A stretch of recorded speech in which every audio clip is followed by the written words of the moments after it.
is in IAS 103 or Ind AS 103. It is IFRS 3 or Ind AS 103. Now, under Indian GAAP, you had AS 14 for the purpose of accounting of amalgamations and mergers. Under the IFRS, you have IFRS 3, and under Ind AS, you have Ind AS 103.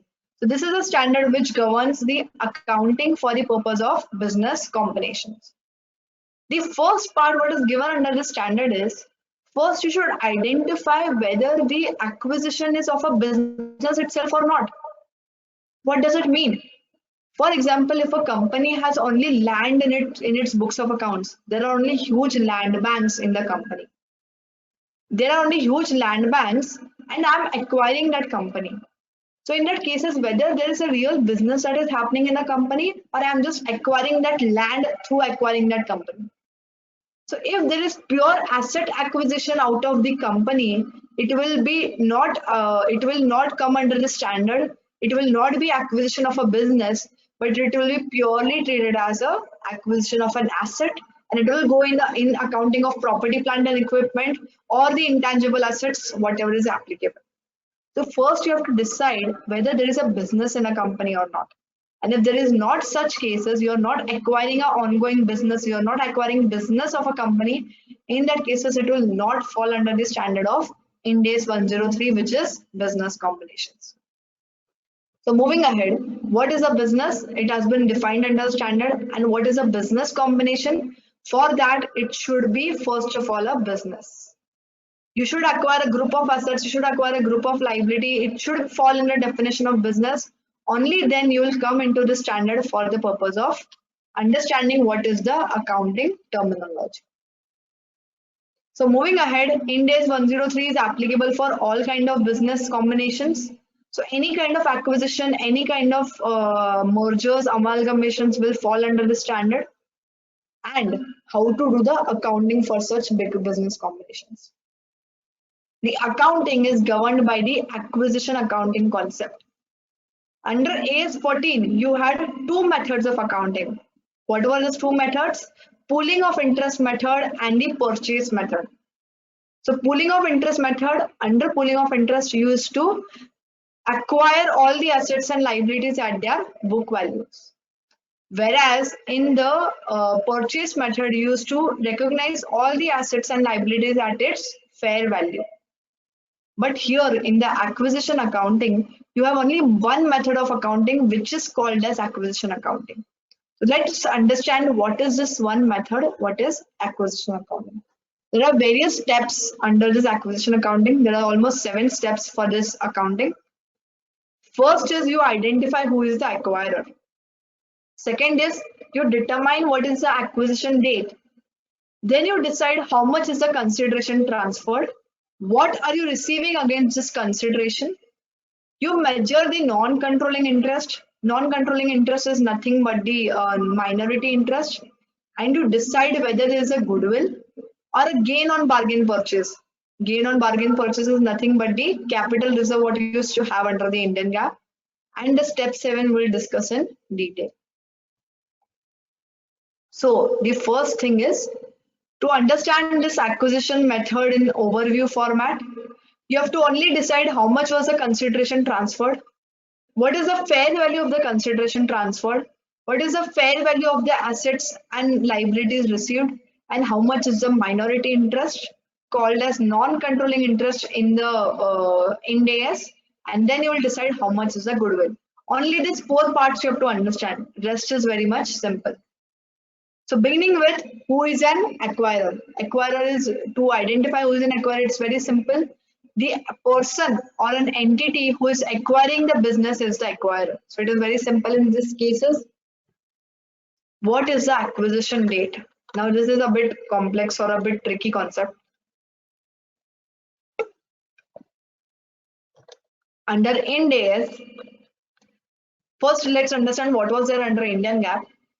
Under Indian GAAP, there was a plain rule of whatever is decided by the court scheme was the date of transfer of the business, was the date of the amalgamation. Whereas under Ind AS, it has been said that the date on which control is transferred to the company, How will the control be transferred? The control, whenever the acquirer gets the control of the assets, whenever the acquirer gets the control over the liabilities, whenever the consideration is paid, the entire business is in the control of the acquirer. From that date, you should account for the business combination. Now, why is this date relevant? This date is relevant because ahead in the standard it is said that all the assets and liabilities have to be fair valued on the acquisition date. So if your acquisition date is incorrect, then your fair value will also be incorrect. That is why determining the acquisition date is very much important. So here in the standard it is said that the date on which control is transferred to the acquirer, that is the date of your acquisition. Now what is the trick over here? The merger documents which is sanctioned by the court also specify the effective date of the merger, which is called as the appointed date. Now, many a times it happens that you have filed the merger document in the courts. The courts give an order after 1 year, after 2 years, but they give it with effect from the previous years. For example, today on 1st of May 2020, the court scheme has been sanctioned. But in the court scheme, they have mentioned that the business combination is effective from 1st of April 2019. Now, from when is the control transferred? Unless the court scheme was sanctioned, the acquirer did not have any control over the acquiree. So the control is transferred on 1st of May 2020. Whereas the appointed date mentioned in the court scheme is 1st of April 2019. There is a conflict. What to do in such cases? It has been said in the Companies Act that wherever any accounting standard is different or is saying different principles than what is said in the law, in such cases the law will override the accounting standard. So in such cases the court scheme will override the accounting standard and the effective date of merger will be what is mentioned in the court scheme. So even in such cases, the appointed date, what is mentioned as per the court scheme, will be the date on which you will account for the business combination. This is not because of Ind AS 103. This is because the law, that is the court scheme, overrides the accounting standard and you will account for the business combination from such dates.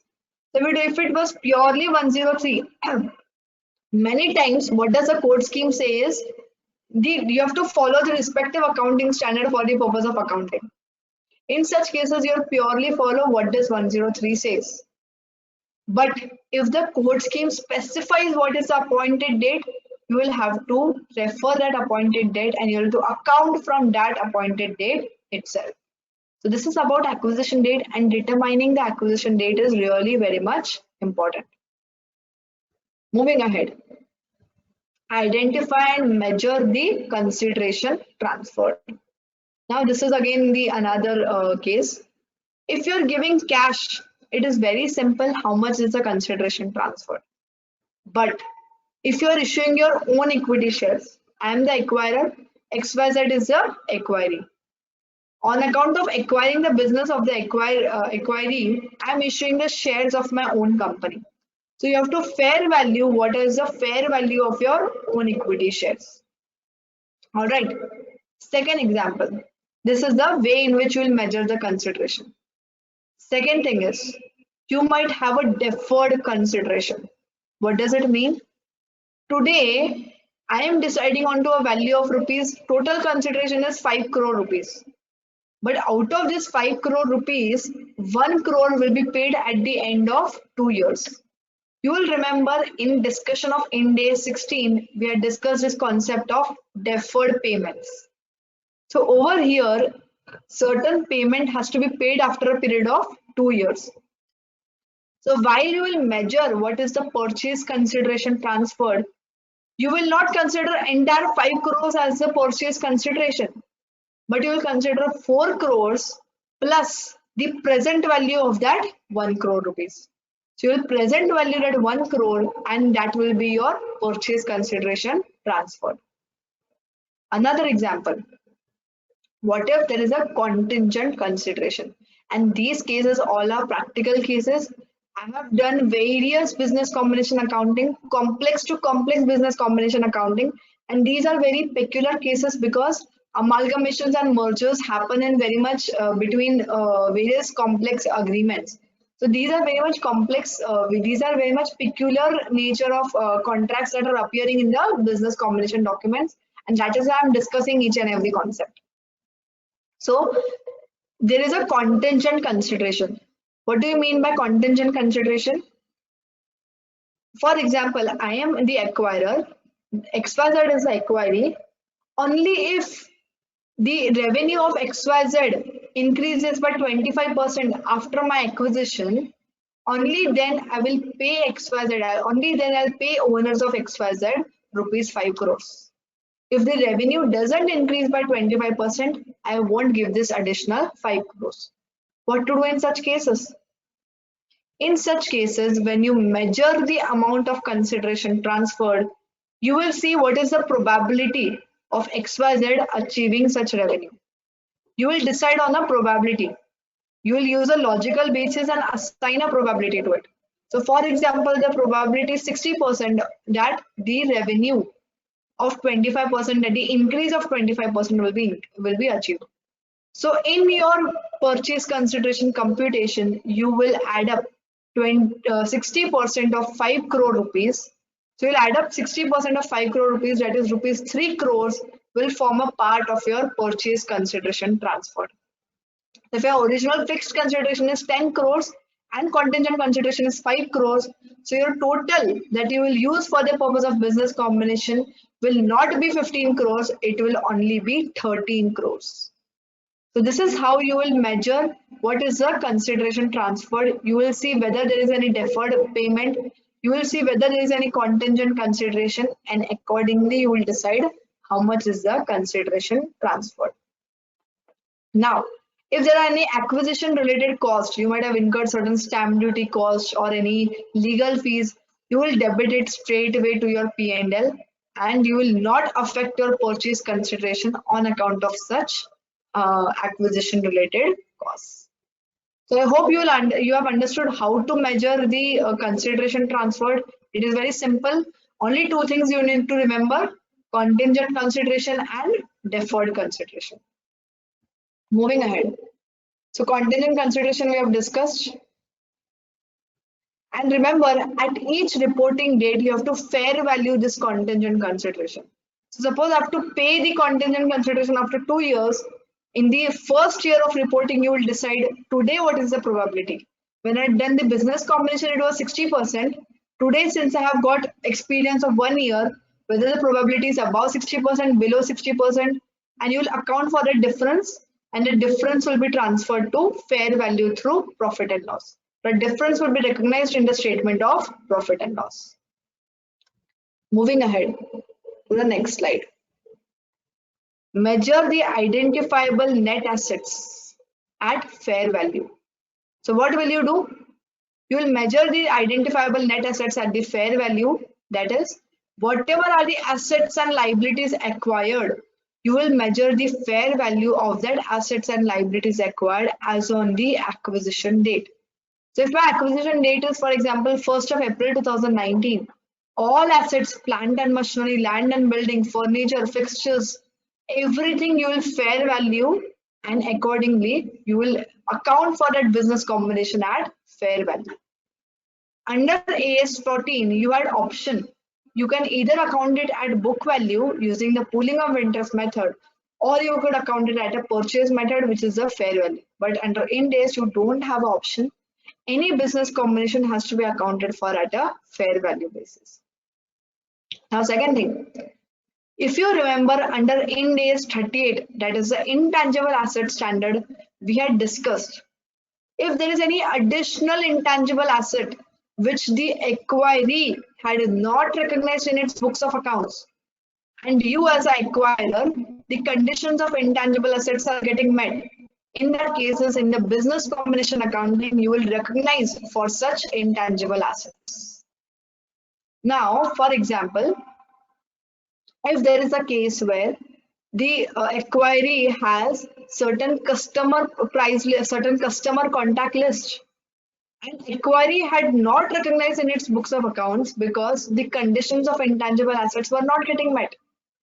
Now, if I'm the acquirer and as a part of this business combination, I have to separately recognize this intangible assets and I have to assign a separate value to this intangible assets based on the fair value of that asset. Okay, so these are such cases which will be separately recognized.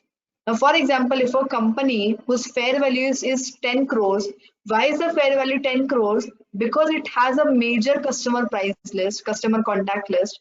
I'm acquiring that company, but the net assets of that company are hardly 1 crore. Now tell me, is 9 crore the real goodwill? Or I have assigned certain value to the customer contact list? Obviously, I have assigned certain value to the customer contact list, and that is why I'm acquiring that company. So accordingly, it should be separately recognized in the financial statements. And so, for example, if the value assigned is 8 crores, so my net assets would be 1 crore. My the customer price list or customer contact list, which is an intangible assets, would be 8 crores, and my goodwill will be only 1 crore. So this is another difference. This thing was never done under Indian GAAP, and it is required to be done under the Ind AS. Moving ahead, if there is a contingent liability in the books, if there is a contingent liability in the books of the acquiree, when you do the business combination accounting, in that cases by default you have to recognize the contingent liability in your books of accounts at the time of accounting for such business combination, and accordingly the value of the goodwill or the gain on bargain purchase shall be affected, and accordingly you will recognize such business combination. The fourth part is the consideration of a deferred tax impact.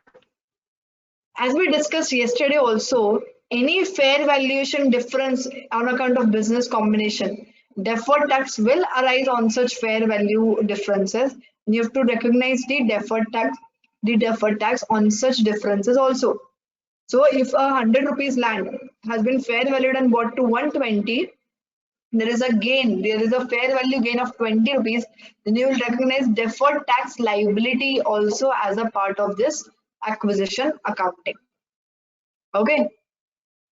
One more concept is, for example, if the acquiree did not recognize a deferred tax asset because acquiree did not have the probability that it will reach into profit scenario. That is why acquiree did not recognize the deferred tax asset. Now I am acquiring that company. I am into profits. I will take the benefit of the taxation in my books. There is probability that I will take the benefits of that losses whatever the acquiree has incurred. In that cases, today I can recognize the deferred tax asset since I'm gonna get the benefit of this DTA. Okay, so in the acquisition accounting, you can recognize the deferred tax asset as a part of your acquisition accounting. And please remember, all these concepts are very important because any concept you miss out to recognize, your goodwill amount will change. So if you forget to recognize the DTA or if you missed on to recognize the DTA, then your goodwill amount will be affected. That is why it is very important to understand what all has to be recognized as a part of your acquisition accounting. Moving ahead. Intangibles we discussed. So whatever are the intangibles has to be recognized separately at the time of the acquisition account. Now, measure the non-controlling interest. What do you mean by non-controlling interest? Non-controlling interest is nothing but the minority interest. If I am the company, let's take the example also for this. It will be more clear. I hope you can see my Excel sheet. Suppose I am the company, I am acquiring the company XYZ. The book value of this company is 1000. Okay, book value is 1000. Now, when I have fair valued the entire business of this company, I have realized that fair value is 20% above the book value, and accordingly, the fair value is 1200. Okay, I am acquiring only 80% of this company. So the share of my company is out of the book value, I have acquired the book value of 800. Okay, and I have paid the consideration of my purchase consideration is say rupees 1050. Okay, now tell me, or my purchase consideration is exactly, it is 1050, assume it for a time being. Now understand how will I account for this transaction? What is the fair value of the net assets acquired? In my cases, what is the fair value of the total assets? The fair value is 1200 of the total assets. Correct? Am I correct? Your share of this fair value is only 80%. Okay.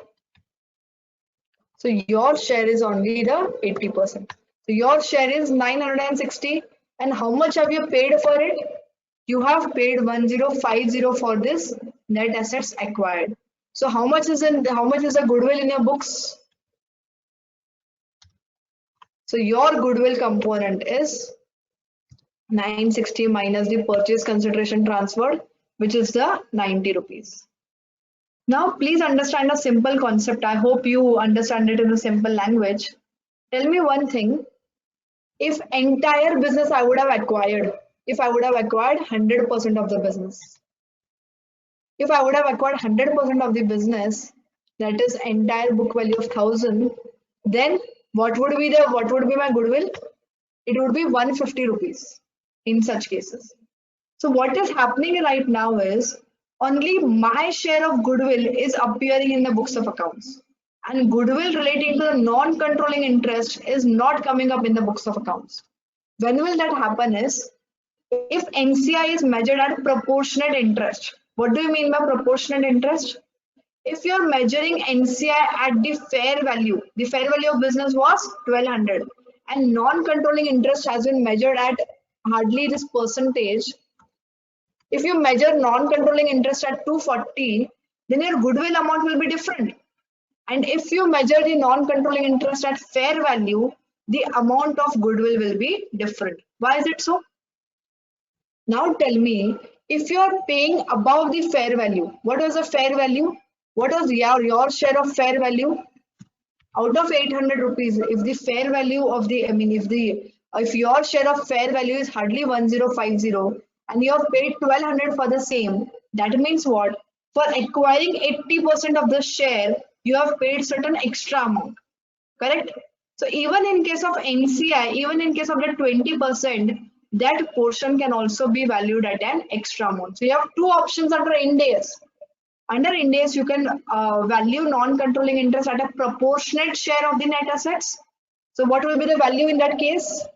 In that case, the value would be proportionate share of net assets, which is the 1200 into 80%, which will be 960. This is the one method.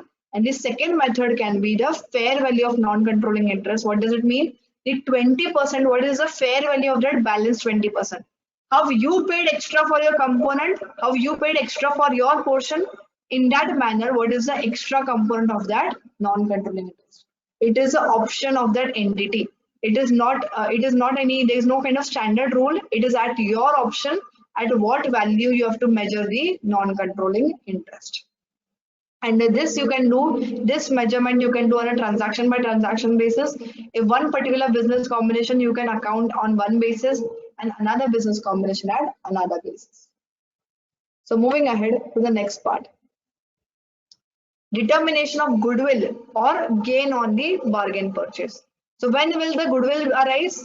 Goodwill will arise if your consideration paid is above the fair value of the net assets.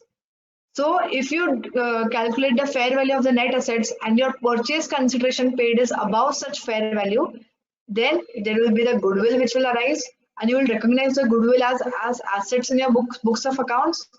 And if the purchase consideration paid is lesser than the net assets acquired, in that cases, there is a gain on bargain purchase. Here, there is a difference between Ind AS and IFRS. In IFRS, this gain on bargain purchase has to be recognized in other comprehensive income in the IFRS. Whereas over here, you have to recognize this gain on bargain purchase in the capital reserve and route it through the OCI. So in IFRS, this entire gain is transferred to the profit and loss, and here you recognize it in the through other comprehensive income into the capital reserve. So similar under Indian GAAP also used to recognize under capital reserve itself, and under this Ind AS also you recognize the gain on bargain purchase in capital reserve itself, but here you route it through the other comprehensive income. This is how you compute the goodwill and the gain on bargain purchase. Moving ahead to the next part, measurement period adjustments. So what are these measurement period adjustments? Here there is a very logical exemption or logical benefit given by the Ind AS. Now, if the business combination is happening on 20th of March 2020, and the business combination accounting says that every asset and liability has to be fair valued, it takes a considerable amount of time to fair value each asset and liability, correct? Even it might not finish up until the time you finalize your financial statements. So what does this provision say? That you can recognize the acquisition accounting on a preliminary basis. So whatever information you have received till now, you can record the business combination accounting on that basis, finalize your books of accounts. After a period, you have a period of 12 months from the date of the business combination. Suppose it is 20th of March 2020. You have 12 months after 20th of March 2020, that is 19th of March 2021. You have 12 months, you have a period of 12 months, and up to a period of 12 months, you can change this business combination accounting. What does it mean? Any kind of additional information you receive. Suppose you couldn't fair value the land, you couldn't fair value the building, or you couldn't get appropriate fair valuation of that land or building. In that cases, any additional information you get about such fair value adjustments, you can revise this business combination accounting. So in short, what? You can revise the amount of goodwill generated that is recognized in your books of accounts. You can revise the value at which assets and liabilities are appearing in the books of accounts. And this revision is only allowed for a period of 1 year. After the period of 1 year, any kind of revision or any kind of additional information will be recognized as an error. If this information was available at that point in time, but you didn't know it or you accounted it incorrectly, in that cases, it will be accounted for an error. But up to a period of 1 year, you can revise this business combination accounting only for the information that is existing as on the date of the business combination. So it is allowed, you have a period of 1 year to revise the business combination accounting. But this should be with respect to the facts and circumstances that are existing as on the acquisition date. Any new information, any additional information will not be considered for the purpose of this revision in the accounting. So in this case, this is called as a measurement period adjustments. Now, another concept which is there in the business combination is common controlled transaction. What does it mean? I have a 100% subsidiary. That subsidiary is getting merged into the holding company. Earlier, who was controlling that subsidiary? The holding company itself. After the merger, who is controlling that business? The holding company itself. So it is a common controlled transaction. Before and after the merger transaction, the same party is controlling that entity. Okay. So how to account for this common control transaction? There is a different basis given for this. In case of a common control transaction, the acquisition accounting, you have to record all the assets and liabilities at the book values and not at fair value. So if it is a common control transaction, it has to be accounted for at book values. And what is another point is, you have to restate your comparative year as if the business combination had occurred from the day one itself. So as if the business combination had arose from day one itself, you have to revise or you have to restate your comparative years also. Why is it so? Because the control has not changed itself. Since the control has not changed itself, whoever was controlling before the merger, that same party itself is controlling after the merger transaction. In that cases, why should you fair value all the assets and liabilities? There is no change what is happening. The controlling party is the same, only it is as good as, suppose if I am the holding company and this is my subsidiary company, I used to prepare the consolidated financial statements. Now, if I'll merge this subsidiary entity, it is as good as whatever was appearing in my CFS, same, exactly similar will appear in my standalone financial statements. From a business terminology, nothing has changed. That is why you need not follow that fair value of assets and liabilities for these purposes, and everything will be accounted for at book values. Now here, there is a ITFG governed. What does that ITFG say is, I am the holding company. I have a subsidiary company. That subsidiary company I used to consolidate in my consolidated financial statements. Okay. I am merging the subsidiary company into the holding company.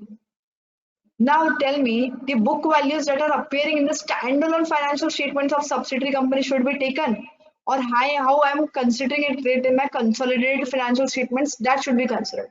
What should be considered was a query raised from the user to the ITFG. So the ITFG has had concluded that whatever is appearing in the consolidated financial statements, that book value will exactly become the book values of the standalone financial statements. So whatever was your CFS will be your standalone financial statements. This was one of the ITFG opinion given. One of the additional ITFG opinion we'll discuss.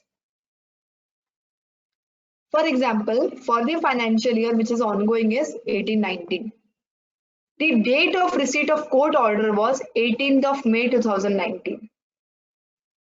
This 18th of May, this was before finalizing your books of accounts. So as of 18th of May 2019, you have not finalized your books of accounts.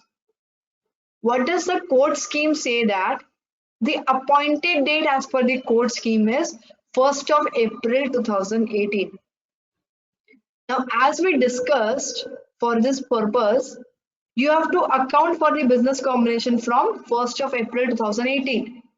Now tell me, since you have received the order on 18th of May 2019, will you adjust your 31st March 19 financial statements with respect to this court order or not? Will you account for this business combination in 31st March 19 financial statements or in the next year financial statements because the court order was received after the financial date? What will you do in such cases? The standard says that any kind of code, any kind of business combinations arised after the date of financial state, after the reporting date, has to be ignored for the purpose of the financial reporting. This is what the standard says. Any kind of business combination arose after the date of reporting. But what additionally the standard says is that if any additional information is given for the facts and circumstances already existing, then you have to account for that business combination.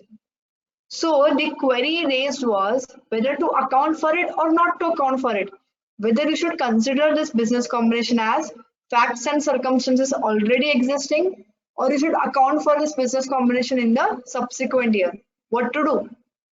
The ITFG gave the opinion that since the appointed date given in the court merger is 1st of April 2018, you have to consider the facts and circumstances already existed as on the date of balance sheet, and you have to restate 31st March 2019 financial statements, or you have to account for this business combination in the 31st March 19 financial statements.